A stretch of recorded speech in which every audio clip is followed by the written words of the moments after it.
Hello दोस्तों, good morning. स्वागत है आपका आपके अपने YouTube channel RJ special study में। दोस्तों, आज हमारा सामान्य हिंदी में टॉपिक क्या है? आज हमारा सामान्य हिंदी में टॉपिक है अव्यय। ठीक है, तो अव्यय से 3-4 प्रश्न आपके परीक्षा प्रश्न पत्र में बनते हैं। तो अव्यय के कितने भाग होते हैं, भेद कितने होते हैं, और उसकी परिभाषा और उदाहरण के माध्यम से क्लास को हम देखने वाले हैं। तो बिल्कुल ध्यान से देखिएगा, ताकि अगर इससे आपके सामने प्रश्न बनता है तो गलत की संभावना ना के बराबर हो। ठीक है, तो बिल्कुल ध्यान से देखना है। और इससे संबंधित कुछ प्रश्न जो है, जब ये टॉपिक ख़त्म होगा तो आप लोगों से करेंगे हम, और आप लोगों को कमेंट के माध्यम से उसका जवाब देना है। ठीक है, चलिए स्टार्ट करते हैं। अव्यय, ठीक है। अब इससे आपके सारे परीक्षा में कितने 2 से 3 प्रश्न बनते हैं। ठीक है, तो सबसे पहले इसकी परिभाषा क्या होती है उसके बारे में हम देखेंगे।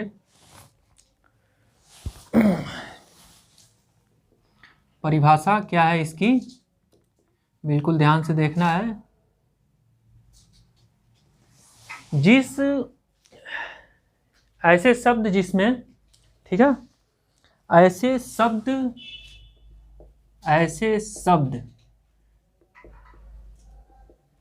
जिसमें लिंग वचन, ठीक है, ऐसे शब्द जिसमें लिंग वचन पुरुष कारक वचन पुरुष और कारक, क्या कहेंगे, कारक। ऐसे शब्द जिसमें लिंग वचन पुरुष और कारक के कारण कोई विकार नहीं आता है। के कारण क्या होता है? कोई विकार नहीं आता है। ठीक है, परिभाषा क्या है कि ऐसे शब्द जिसमें लिंग वचन पुरुष कारक, लिंग वचन और पुरुष, ठीक है, कारक के कारण कोई विकार नहीं आता है, उसे हम क्या कहते हैं?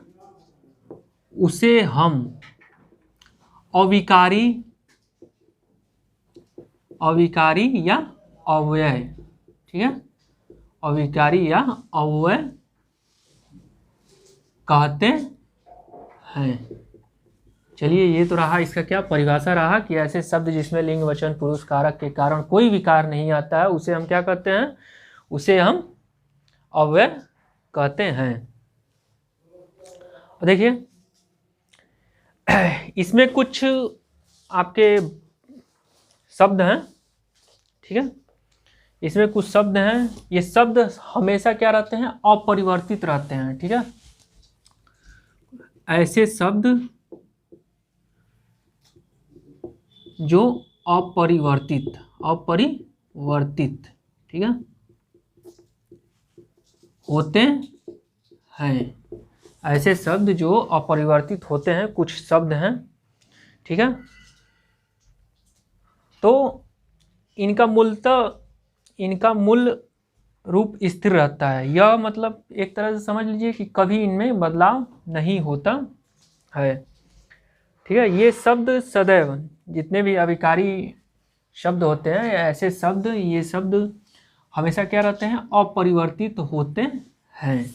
ये शब्द कभी भी आप कह सकते हैं कि इसमें क्या होता है, इनका रूप जो है एक प्रकार से क्या होता है? स्थिर होता है। इनमें कभी भी क्या होता है? बदलाव नहीं होता है। ठीक है, इनमें कभी भी बदलाव नहीं होता है। चलिए, कौन कौन से शब्द होते हैं वो हम देखते हैं। जैसे शब्द कौन कौन से हैं? आज, ठीक है, आज, कब, इधर, उधर, ठीक ठीक है, ये शब्द क्या है, ये शब्द आपके हमेशा अपरिवर्तित रहते हैं। किंतु, क्यों, जब, तब, किंतु, क्यों, जब, तब, ठीक है, आज, कब, इधर उधर, किंतु, क्यों, जब, तब, परंतु, ठीक है, ये सब शब्द क्या है, अपरिवर्तित रहते हैं, इनका मूल रूप जो है स्थिर रहता है। ठीक है, अब देखिए, अब आपके सामने अगर आपसे परीक्षा प्रश्न पत्र में प्रश्न बनता है तो प्रश्न क्या बनेगा, प्रश्न आपके सामने बनेगा कि कितने भाग होते, कितने भेद होते हैं। ठीक है, अगर आपके सामने प्रश्न बनता है तो सबसे पहला प्रश्न आपका यही होगा, परिभाषा तो आपने देखा कि परिभाषा क्या है, कि ऐसे शब्द जिसमें क्या होता है, लिंग वचन पुरुष कारक के कारण कोई विकार नहीं आता है, उसे हम क्या कहते हैं, अविकारी या अव्यय कहते हैं। ठीक है, अब देखिए यहाँ पे अव्यय के भेद, अव्यय के भेद कितने होते हैं, मुख्यतः कितने होते, मुख्यतः कितने होते हैं, क्या कह सकते हैं आप, तो अव्यय के भेद कितने होते हैं, इसके भेद आपके कितने होंगे, 4। ठीक है, मुख्यतः 4 भेद होते हैं। कौन कौन से, पहला है आपका क्रिया, पहला क्या है आपका, क्रिया विशेषण। ठीक है, पहला आपका क्या है, क्रिया विशेषण। दूसरा संबंध बोधक। ठीक है, दूसरा क्या है, संबंध बोधक। ठीक है, तीसरा क्या है, समुच्चय बोधक, समुच्चय बोधक। और चौथा है विस्मयादि, विस्मयादि बोधक। ठीक है, तो ये क्या है, ये आपके, अगर आपके परीक्षा प्रश्न पत्र में ऐसे प्रश्न बनते हैं तो आप क्या कर सकते हैं कि अव्यय के, अगर पूछता है प्रश्न पत्र में यह प्रश्न होता है कि अव्यय के मुख्यतः भेद कितने होते हैं, कितने होते हैं, पहला क्रिया विशेषण, दूसरा संबंध बोधक, तीसरा समुच्चय बोधक और चौथा क्या है, विस्मयादि बोधक। ठीक है, तो अब जो है इससे हम एक एक करके एक एक की परिभाषा देखेंगे और उससे शब्द, ठीक है, उसके उदाहरण जो है देखने वाले हैं। ठीक है, चलिए, तो पहले हम देखते हैं क्रिया विशेषण। तो बिल्कुल ध्यान से देखना है क्योंकि इससे संबंधित कुछ प्रश्न आपसे 3, 4, 5 प्रश्न किए जाएंगे। देखते हैं कि जवाब में कितने दोस्तों का सही जवाब आता है। ठीक है, चलिए तो देखते हैं क्रिया विशेषण।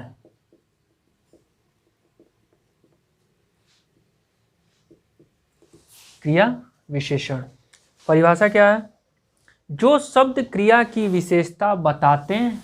ठीक है, जो शब्द क्या होता है, क्रिया की विशेषता, जो शब्द क्रिया की विशेषता क्या होते हैं, बतलाते हैं, उन्हें हम क्या कहते हैं, उन्हें हम क्रिया विशेषण, क्या कहते हैं, क्रिया विशेषण, उन्हें हम क्रिया विशेषण कहते हैं। उन्हें हम क्या कहते हैं, जो शब्द क्रिया की विशेषता बतलाते हैं, या फिर आप इसे कह सकते हैं प्रकट करते हैं। ठीक है, बोध कराते हैं, क्या होते हैं, वो शब्द जो हमें क्रिया की विशेषता बतलाते हैं उन्हें हम क्या कहते हैं, क्रिया विशेषण कहते हैं। ठीक है। अब देखिए, अब आपके सामने कुछ शब्द ऐसे आएंगे। यहाँ तो आपने देखा कि क्रिया विशेषण क्या है, कि जो शब्द क्रिया की विशेषता बतलाते हैं उन्हें हम क्या कहते हैं, क्रिया विशेषण कहते हैं। ठीक है। अब आपके सामने कुछ ऐसे शब्द आते हैं जो, देखिए सबसे पहले जैसे आपके सामने है, जैसे रवि वहां सोता है। रवि वहां सोता है। ठीक है, ये तो रहा आपका पहला। अब यहां से देखिए, दूसरा है आपका, वह ध्यान से पढ़ता है। वह ध्यान से क्या होता है, पढ़ता है। अब रवि वहां सोता है। अब इसमें देखिए यहाँ पे क्या है, क्रिया क्या है यहाँ पे, वहां। क्या है इसमें, वहां। रवि वहां सोता है, तो इसमें क्या है, यहाँ पे क्या है, वहां। अब उसी प्रकार जो है, वह ध्यान से पढ़ता है, तो यहाँ पे विशेषता इसमें क्या बताई जा रही है, ध्यान से। ठीक है, ध्यान से। और यहाँ पे रवि वहां सोता है, तो इसमें विशेषता क्या बताई जा रही है कि वहां। वहां मतलब वह सोता है। तो कुछ इसमें करना नहीं है, जहां भी विशेषता आपको बोध हो। ठीक है, जहां भी आपको विशेषता दिखे कि नहीं इस वाक्य में जो है विशेषता दिख रही है, तो वहां पे क्या हो जाएगा, क्रिया विशेषण होगा। ठीक है। अब दोनों में क्या है, इन दोनों वाक्यों में क्या है, वहां और ध्यान से। अब आप इसे कह सकते हैं कि वहां और ध्यान से, ये क्या है, ये क्या है आपका, ये आप कह सकते हैं ये क्या है, ये क्रिया विशेषण है। ठीक है, क्योंकि ये विशेषता दिखा रहा है यहाँ पे। तो क्रिया विशेषण की यही परिभाषा है कि जो शब्द क्रिया की विशेषता बतलाते हैं उन्हें हम क्या कहते हैं, क्रिया विशेषण कहते हैं। तो इससे संबंधित अगर आपके परीक्षा प्रश्न पत्र में प्रश्न आते हैं तो आप उसे बिल्कुल अच्छे से, गलत की संभावना एकदम ना के बराबर हो। चलिए अब दूसरा देखते हैं हम। हमारा दूसरा क्या है, ये तो रहा आपका क्रिया विशेषण। अब दूसरा है हमारा संबंध बोधक। ठीक है, नाम से ही प्रतीत होना चाहिए, संबंध बोधक। अब इसकी परिभाषा क्या है, संबंध बोधक, परिभाषा क्या है इसकी, इसकी परिभाषा है कि जो अव्यय, ठीक है, जो अव्यय किसी संज्ञा के बाद, जो अव्यय किसी, क्या होता है, संज्ञा के बाद, संज्ञा के बाद, जो अव्यय किसी संज्ञा के बाद क्या होता है, आकर उस संज्ञा का संबंध, ठीक है, जो अव्यय किसी संज्ञा के बाद आकर, ठीक है, संबंध बोधक में क्या होता है कि जो अव्यय किसी संज्ञा के बाद क्या होता है, आकर उस संज्ञा का संबंध, उस संज्ञा का संबंध, ठीक है, उस संज्ञा का संबंध दूसरे, जो अव्यय किसी संज्ञा के बाद आकर उस संज्ञा का संबंध दूसरे शब्द से दिखाते हैं। ठीक है, संबंध यहाँ पे दूसरे शब्द से दिखाते हैं, दूसरे शब्द से दिखाते हैं। उन्हें हम क्या कहते हैं, उन्हें हम संबंध बोधक कहते हैं।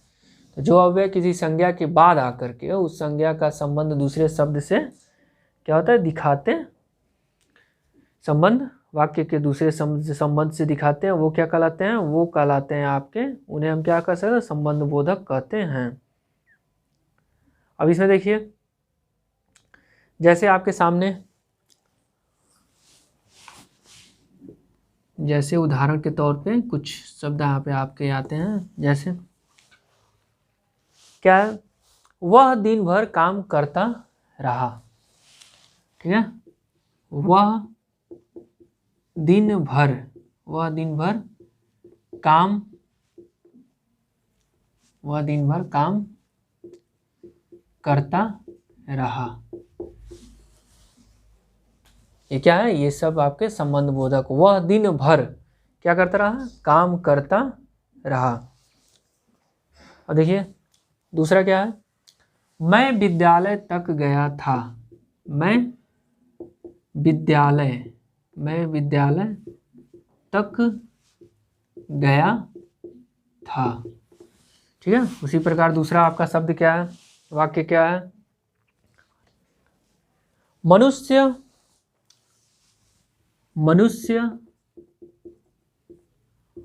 पानी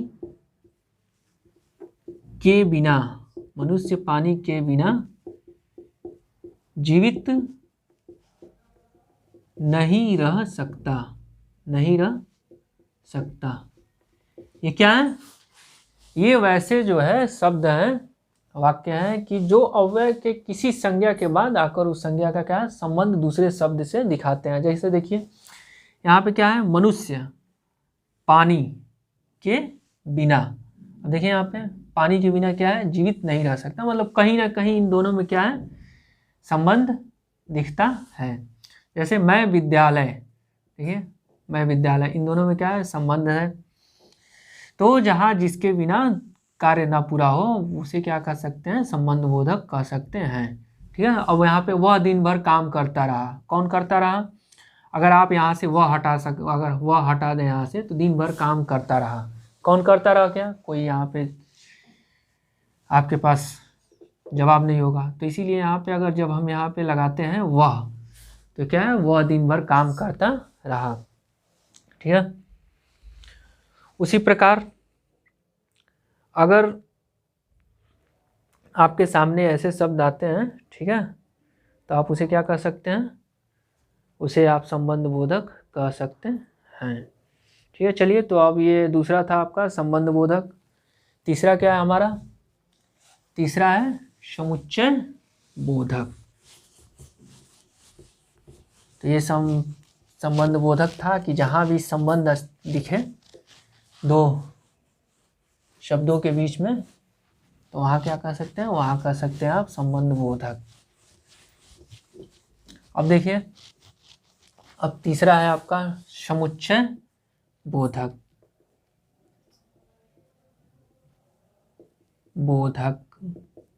समुच्चय बोधक, अब इसकी परिभाषा क्या होती है, इसकी परिभाषा है कि दो वाक्यों को परस्पर जोड़ने वाले शब्द।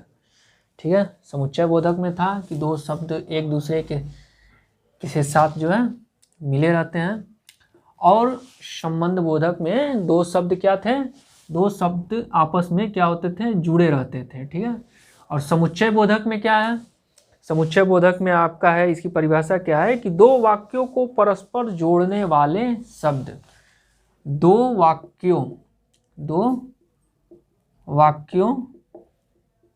को जोड़ने वाले, दो वाक्यों को जोड़ने वाले परस्पर।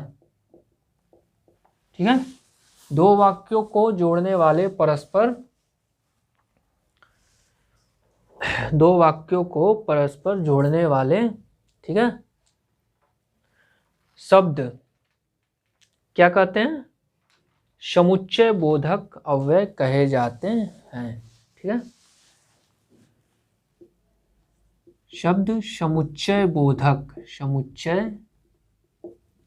बोधक क्या अव्यय, या इसे आप अविकारी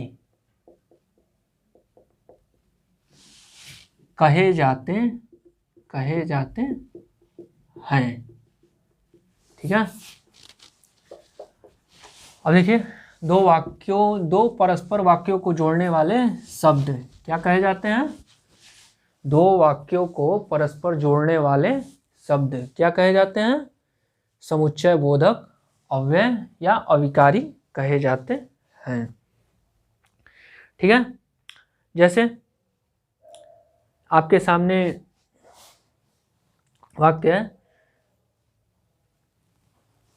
सूरज, ठीक है, सूरज निकला और पक्षी, ठीक है, और पंछी बोलने लगे, ठीक है। अब यहाँ पे ज़्यादा जो है आपको कहाँ यहाँ पे ध्यान देना है? और, ठीक है, जहाँ भी अगर और दिखे आपको तो आप क्या कह सकते हैं? इसे दो वाक्यों को जोड़ने वाले परस्पर शब्द क्या कहलाते हैं? समुच्चय बोधक कहलाते हैं। ठीक है। अब यहाँ पे देखिए, और क्या है यह? और जैसे दूसरा शब्द क्या है आपके सामने? राम और श्याम, ठीक है, राम और श्याम घर जाते हैं, ठीक है, घर जाते हैं। तो यहाँ भी और ये क्या है? ये आपका क्या है? समुच्चय बोधक, समुच्चय बोधक अव्यय। ठीक है। अगर ये शब्द अगर आता है तो आप इसे क्या कह सकते हैं? इसे कह सकते हैं ये आपका क्या है? समुच्चय बोधक। ठीक है। तो जहाँ भी समुच्चय बोधक की यही परिभाषा है कि दो वाक्यों को परस्पर जोड़ने वाले शब्द क्या कहलाता है? समुच्चय बोधक। और यहाँ पे सूरज निकला और पक्षी बोलने लगे। ठीक है। राम और श्याम, राम और श्याम क्या है? राम और श्याम दोनों घर जाते हैं। ठीक है। उसी प्रकार आप जो है दूसरा यहाँ पे शब्द भी दे सकते हैं। जैसे दूसरा शब्द क्या है? मैं और, ठीक है, मैं और मेरा भाई क्या बाजार गए थे, बाजार गए थे। ठीक है। जहां भी और लगे तो आप क्या कह सकते हैं? उसे समुच्चय बोधक अव्यय। तो दो वाक्यों को परस्पर जोड़ने वाले शब्द क्या कहलाते हैं? दो वाक्य हो गए आपके कौन कौन से? सूरज निकला, ठीक है, सूरज निकला ये पहला वाक्य है आपका, और पंछी बोलने लगे ये दूसरा वाक्य है। राम क्या है? पहला वाक्य है आपका, और दूसरा क्या है? शाम। अब ये दो वाक्यों को परस्पर जोड़ने वाले शब्द को क्या कहते हैं? अव्यय कहते हैं। और क्या है अव्यय? समुच्चय बोधक अव्यय है। ठीक है। अब देखिए, जैसा कि समुच्चय बोधक हो गया, अब आपके सामने सबसे अंतिम आता है विस्मयादि बोधक।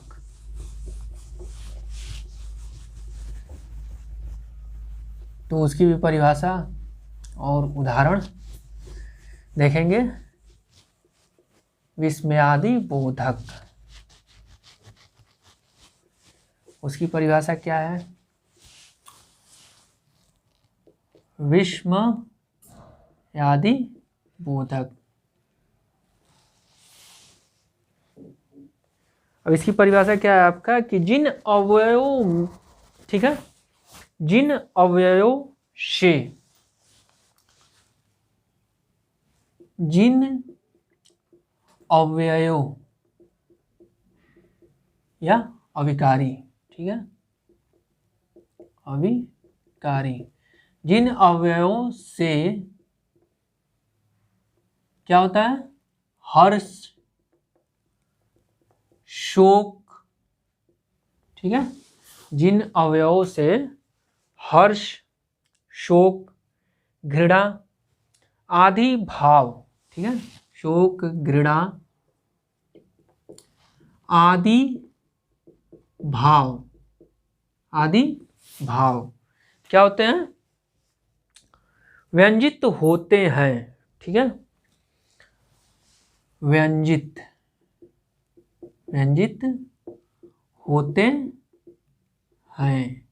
ठीक है, जिन अवयवों से शोक हर्ष शोक घृणा आदि भाव व्यंजित होते हैं तथा जिनका संबंध वाक्य के किसी पद से नहीं होता है, तथा जिनका संबंध, ठीक है, तथा जिनका संबंध वाक्य के किसी पद, ठीक है, वाक्य के किसी पद से, ठीक है, जिन अवयव से शोक हर्ष शोक घृणा आदि भाव व्यंजित होते हैं तथा जिनका संबंध वाक्य के क्या होता है, तथा जिनका संबंध वाक्य के किसी पद से नहीं होता है, किसी पद से नहीं होता है, उन्हें क्या कर सकते हैं हम, जिन अव्यय से, ठीक है, अवयव से हर्ष शोक और घृणा आदि भाव क्या होता है, व्यंजित होते हैं, ठीक है, मिले होते हैं, और तथा जिनका संबंध, ठीक है, तथा जिनका क्या होता है, संबंध वाक्य के किसी पद से नहीं होता है, ठीक है, वहां क्या कहते हैं, वहां होता है आपका विस्मयादि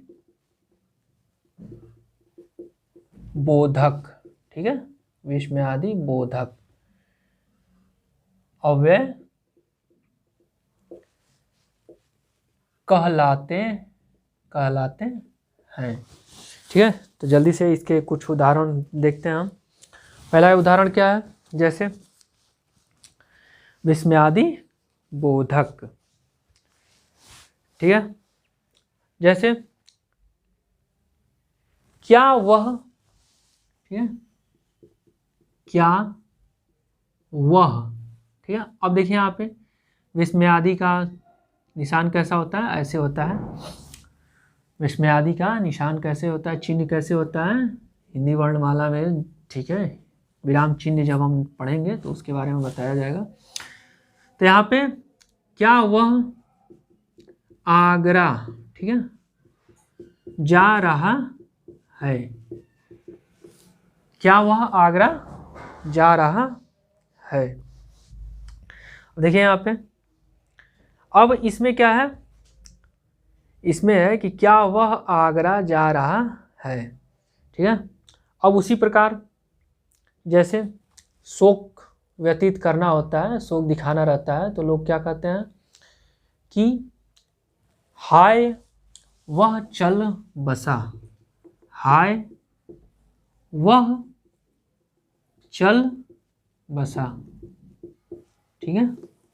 तो ऐसे अगर शब्द, ठीक है, अगर ऐसे आपके सामने क्या कौन सा चिन्ह है, ये आपका क्या है, विस्मयादि बोधक, ठीक है, विस्मयादि बोधक, ठीक है। अगर ये चिन्ह लगा रहे, ठीक है, तो आप उसे क्या कर सकते हैं, विस्मयादि बोधक। तो यही था। अब देखिए कुछ एक दो प्रश्न हम करते हैं, सभी लोगों का जवाब पूरा विश्वास है कि सही होना चाहिए। चलिए, पहला तो प्रश्न आपको यहीं से मिलता है कि अव्यय के मुख्यतः भेद कितने होते हैं, कितने होते हैं, 4 होते हैं। कौन कौन से, क्रिया विशेषण, संबंध बोधक, समुच्चय बोधक और विस्मयादि बोधक। तो अव्यय के मुख्यतः भेद कितने हैं, 4 हैं। कौन कौन से, क्रिया विशेषण, पहला क्रिया विशेषण, दूसरा संबंध बोधक, ठीक है, संबंध बोधक, तीसरा समुच्चय बोधक, और चौथा क्या है, विस्मय आदि बोधक। ये आपके क्या है, अव्यय के मुख्यतः भेद हैं। ठीक है, अब आपके सामने प्रश्न बनता है। पहला प्रश्न क्या है, वह लाचार है क्योंकि वह अंधा है। ठीक है, वह लाचार है क्योंकि वह अंधा है। अब बताइए आप लोग, ये आपका क्या है,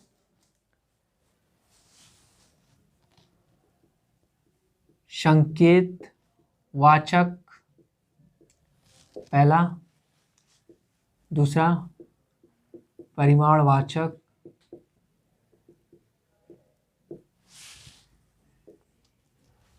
ठीक है, पहला क्या है आपका संकेत वाचक, दूसरा परिणाम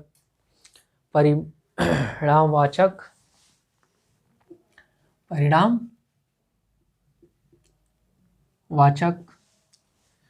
दूसरा, और तीसरा है आपका कारणवाचक और संबंधवाचक, कारणवाचक और संबंधवाचक।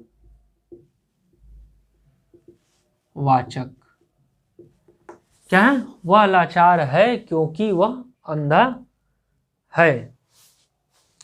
अब इसमें जैसा कि आप लोगों को यहाँ मालूम होना चाहिए कि क्या है इसमें, क्योंकि, ठीक है, क्योंकि वह लाचार है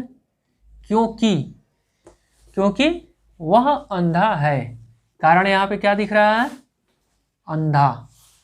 तो इसमें क्या होगा आपका, ये आपका होगा कारणवाचक। ठीक है, अब देखिए दूसरा है अविकारी शब्द होता है। दूसरा प्रश्न क्या है, अविकारी शब्द होता है। पहला संज्ञा, दूसरा क्रिया विशेषण, तीसरा अव्यय, और चौथा क्या है, कारक। कौन कौन से होते हैं, अविकारी शब्द होता है, क्या होता है, अव्यय, ठीक है, अव्यय।